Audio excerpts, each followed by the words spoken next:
Hello students welcome to our MVN Pharmacy Department YouTube channel. Students, एक और important topic जो कि coating से रिलेटेड है वो आज हम डिस्कस करेंगे। इससे पहले हमने एंटायरिक कोटिंग डिस्कस की, फिल्म कोटिंग डिस्कस की, अब हम डिस्कस करेंगे one of the most important coating technique which is sugar coating. Student, sugar coating में क्या होता है? शुगर कोटिंग थोड़ी सी प्रोसेस लंबी है, इसके लिए कोई एक एक्सपर्ट चाहिए एक्चुअली, क्योंकि इसके अंदर काफ़ी सारे मल्टीपल स्टेप्स हैं। वो मल्टीपल स्टेप्स परफॉर्म करने के लिए जब तक कोई एक्सपर्ट नहीं होगा तब तक काम आसानी से नहीं हो पाएगा। तो आइए सबसे पहले जानते हैं कि शुगर कोटिंग टेक्निक है क्या। स्टूडेंट, जो शुगर कोटिंग टेक्निक है ये, अगर इसकी मैं एडवांटेजेस की बात करूं कि ये प्रेफर क्यों की जाती है, क्योंकि इसकी जो कोटिंग है, कोटिंग इज़ वाटर सॉल्युबल, मतलब जब हम स्वेलो कर लेंगे उसके बाद वो सॉल्युबल हो जाएगी। Coating is water soluble and quickly dissolve after swelling. तो स्वेलो करने के बाद वो डिसॉल्व हो गई और अपना पर्पस, जो हम जिस पर्पस के लिए ले रहे हैं वहाँ मेडिसिन आना, मतलब अपना काम जो है चालू कर देंगे। Next, it protect the drug from the environment. Environment में कौन कौन से प्रॉब्लम्स आ सकती हैं? हाइड्रोलिसिस हो सकती है, ऑक्सीडेशन हो सकता है ड्रग का, तो उनसे बचाने के लिए हम कोटिंग कर सकते हैं। And provides a barrier. सबसे मेन पार्ट शुगर कोटिंग है। शुगर कोटिंग मतलब टेस्ट और ऑर्डर। अगर मैं बात करता हूं तो वहां से उस चीज को आप मिनिमाइज कर सकते हैं। Next, it enhances the appearance of the compressed tablet. Tablet की अपीयरेंस ही चेंज हो जाएगी, ठीक है, एनहांस करती है। Next, sugar coating provides a combination of taste masking, insulation, smoothening. तो ऐसे बहुत सारे मल्टीपल पर्पस हैं जो कि हमारे शुगर कोटिंग के साथ पॉसिबल हैं। लेकिन थोड़ी सी एक साइड इफेक्ट, अगर मैं साइड इफेक्ट क्या बोलूं, मैं डिसएडवांटेज बोलूंगा, थोड़ा सा बल्क बढ़ जाता है, क्योंकि शुगर कोटिंग हो रही है, कोट के ऊपर फिर कोट हो रहा है, उसके ऊपर फिर पॉलिशिंग हो रही है, तो ये सारी चीज़ें उसके वजन को बढ़ा देती हैं। तो ये एक थोड़ी सी डिसएडवांटेज रहती है हमारी शुगर कोटिंग के साथ। अब बात करते हैं कि कौन कौन से स्टेप्स हैं जो कि शुगर कोटिंग में इन्वॉल्व। मैंने आपको बताया मल्टीपल स्टेप्स हैं। सबसे पहला जो स्टेप है सीविंग का, हमें सारे मटीरियल को सीव करना है, सीव में से पास करना है। जब हम सीव में से पास कर लेंगे तो यूनिफॉर्म पार्टिकल साइज हमें मिलने वाला है। सेकेंड नंबर पे हमें सीलिंग करनी है। एक्चुअल में मेन स्टेप ये है, सीलिंग ऑब्लिक वाटर प्रूफिंग। उसको करने से क्या फायदा होगा? हमारा एक बैरियर बन जाएगी, एक लेयर बन जाएगी। नेक्स्ट स्टेप जो है दैट इज सब कोटिंग। ये मेन पार्ट है। अगर मैं शुगर कोटिंग की बात करता हूं तो उसमें मेन जो पार्ट है अभी मैं डिस्कस करूंगा। नेक्स्ट मेथड है ग्रोसिंग और स्मूथनिंग। सब कोटिंग के बाद जो इरेगुलरिटीज रह जाती हैं उसको सही करने के लिए हम ग्रोसिंग वाले स्टेप में आते हैं। नेक्स्ट स्टेप है कलर कोटिंग। शुगर के सिरप के साथ को कलर डाल दिया जाता है, उसके साथ उसको मिक्स किया जाता है ताकि एक अच्छा कलर दिया जा सके, जिससे कि पेशेंट की एक्सेप्टेबिलिटी भी बढ़ जाए।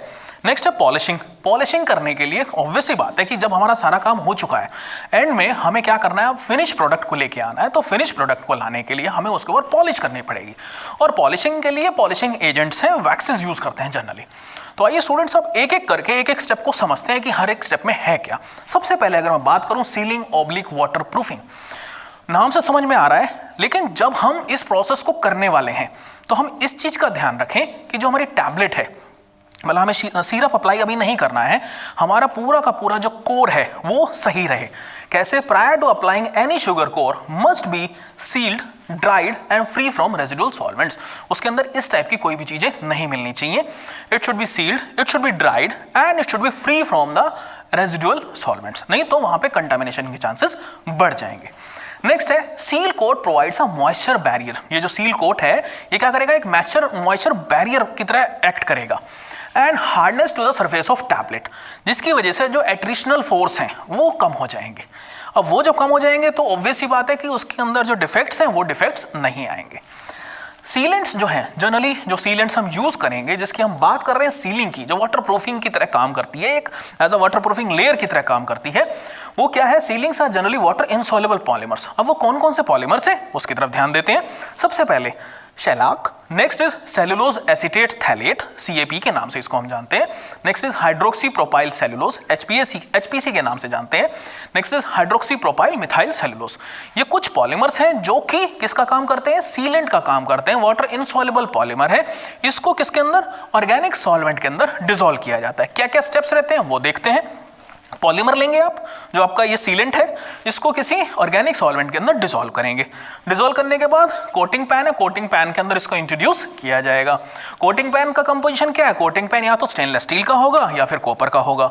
हमें ध्यान रखना है कि कोरोजन नहीं लगना चाहिए, क्योंकि अदरवाइज वहां पे कोटिंग पैन के अंदर अगर कोरोजन हो गया तो फिर वहां पे हमारे प्रोडक्ट के अंदर कंटामिनेशन आ जाएगा और हमारा प्रोडक्ट बनने से पहले ही खराब रह जाएगा।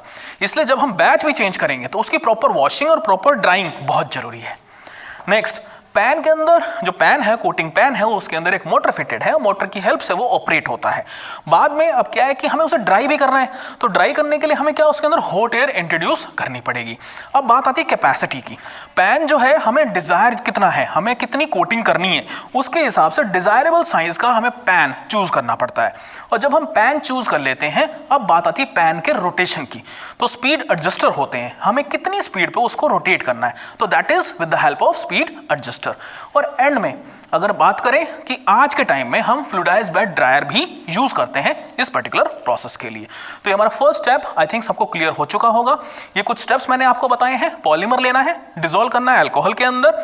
किसके अंदर करेंगे? जो पैन होगा, पैन कैसा होना चाहिए? वो होना चाहिए स्टेनलेस स्टील का या फिर कॉपर का। ध्यान रखें कि कोरोजन नहीं आना चाहिए, अगर कोरोजन आया तो हमारा प्रोडक्ट खराब हो जाएगा।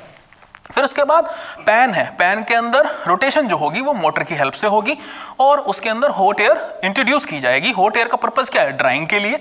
नेक्स्ट, फिर पैन जो है डिफरेंट साइज के होंगे डिपेंडिंग अपॉन द कैपेसिटी कि हमें कितने पर्पस के लिए यूज करना है। उसके बाद स्पीड एडजस्टिंग एजेंट्स है। और आज के टाइम में जो हम मॉडर्न डेज की बात करते हैं तो फ्लूइडाइज्ड बेड ड्रायर यूज किए जाते हैं। अब आइए बात करते हैं सब कोटिंग की। सब कोटिंग अगेन अपने आप में बहुत इंपॉर्टेंट बेसिकली पार्ट है, क्योंकि ये जो पार्ट है यहीं से डिसाइड होता है कि हमारी शुगर कोटिंग कितनी इफेक्टिव है और नहीं है। Actual part of the sugar coating जो कि क्या करता है, it is a rapid buildup necessary to round the tablet edges. Tablet के एजेस को राउंड करने में जो मेन भूमिका निभाता है वो सब कोटिंग वाला पार्ट निभाता है। मेन काम क्या होता है? स्मूथनिंग प्रोवाइड करना। यहाँ और कलर कोट इसके अंदर किए जाते हैं। अब दो मेथड्स हैं इसको करने के। कैसे? सबसे पहले गम बेस्ड सॉल्यूशन। बेसिकली हम गम बेस्ड सॉल्यूशन लेंगे, उसको क्या करेंगे? डस्टिंग विद पाउडर, उसके ऊपर डस्टिंग विद पाउडर कर देंगे, फिर उसे ड्राई करेंगे। कब तक करते रहेंगे? जब तक हमें स्मूथ प्रोडक्ट नहीं मिलेगा। ये रोटेट करते रहना, रिपीट करते रहना आपको। नेक्स्ट है application of suspension of dry powder. Application of suspension of dry powder in the gum और द सुक्रोज सॉल्यूशन, उसके ऊपर हम उसे रखेंगे। फॉलोड बाय ड्राइंग, क्योंकि अल्टीमेटली तो ड्राइंग हमें करनी है और वो प्रोसेस कब तक रिपीट करनी है? जब तक हमें डिजायर आउटकम ना मिल जाए। डिजायर आउटकम मतलब आपका प्रोडक्ट बिल्कुल स्मूथ मिलना चाहिए। लेकिन फिर भी कुछ ऐसा पार्ट ऐसा होता है कि इर्रेगुलर सरफेसेस रह जाते हैं। उस इर्रेगुलर सरफेसेस के लिए अब क्या किया जाए? वहां से तो पार्ट सब कोटिंग तो हो चुकी है, तो नेक्स्ट पार्ट जो हमारा आता है वो आता है ग्रोसिंग का और स्मूथनिंग का। ये जो स्टेप है ये मोस्ट इंपॉर्टेंट स्टेप है स्टूडेंट्स। यहां पे क्या होता है? इन इर्रेगुलरिटीज को सही किया जाता है। तो it can be achieved by application of simple syrup. जो सिंपल सिरप है इसका सॉल्यूशन बनाते हैं। जनरली सिंपल सिरप की आप concentration 60 to 70% basically sugar solid रखते हैं, जो इसमें मेन कंटेंट रहता है। पर्पस क्या है? मैंने आपको बताया, जो इर्रेगुलरिटीज हैं सरफेस में जो कि सब कोटिंग के टाइम पे जनरेट होती हैं, उसको सही करने के लिए। तो हमारा सब कोटिंग क्या करता है? स्मूथनिंग का काम करता है, राउंड अप का काम करता है, एक बिल्डअप का काम करता है, और जो ग्रोसिंग वाला है, कुछ इर्रेगुलरिटीज जो ऊपर वाले पार्ट में रह जाती हैं उसको सही करने का काम कौन कर रहा है? स्मूथनिंग प्रोसेस और grossing process. Now next part is colour coating. Students क्या होता है कि आप यहां देख रहे हैं कि हर एक के अंदर, यहां पे भी आपका एक शुगर का कोट आया, इधर भी एक शुगर का कोट आएगा। यहां पे क्या है? It involves a multiple application of syrup having colouring agents. और कलरिंग एजेंट्स जो होंगी बेसिकली हम यहाँ क्या यूज करते हैं? Many dyes are use for the sugar coating.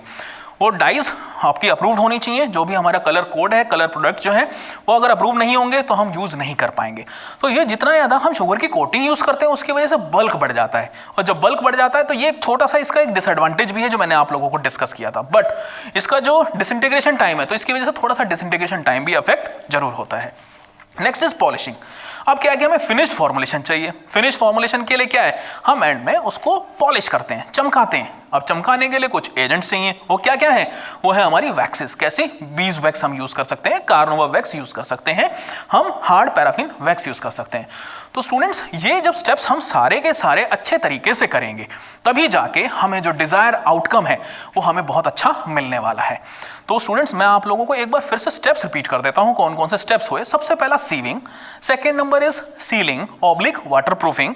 Waterproofing मतलब समझ में आ गया होगा कि एक ऐसी लेयर बनाना जो कि वाटरप्रूफ हो, जिसके ऊपर कोई भी चीज ना अटैक कर पाए। यहां पे हम तैयारी करते हैं सेकेंड स्टेप की, जो कि हमारा है सब कोटिंग। सब कोटिंग का काम क्या है, सब कोटिंग क्या करता है, बेसिकली एक रैपिड बिल्डअप तैयार, एक ऐसा सेटअप तैयार करता है जिसकी वजह से जो टैबलेट के एजेस हैं वो राउंड रहें। नेक्स्ट, दो मेथड्स होते हैं इसको यूज करने के, वो मैं आपको डिस्कस कर चुका हूं। नेक्स्ट इज ग्रोसिंग, जो भी इरेगुलरिटीज रह जाती हैं ऊपर वाले स्टेप में सब कोटिंग में, उसको सही करने का काम ग्रोसिंग टेक्निक से किया जाएगा। फिर है कलर कोटिंग, कलर यूज किए जाते हैं, एंड पॉलिशिंग। तो ये पॉलिशिंग वाले स्टेप के बाद आपकी जो कोटिंग है वो तैयार हो चुकी है और अब आप टैबलेट्स को अपना निकाल सकते हैं। तो आई एम श्योर स्टूडेंट्स, आप लोगों को ये समझ में आ चुका होगा। इन केस अगर फिर भी कोई डाउट है तो आप हमारे कमेंट बॉक्स में जाके कमेंट कर सकते हैं, और अगर आपको हमारी वीडियो पसंद आई हो तो आप इसे लाइक करें, सब्सक्राइब करें, ताकि और स्टूडेंट्स को भी ये टिप आसानी से मिल सके। Thank you so much.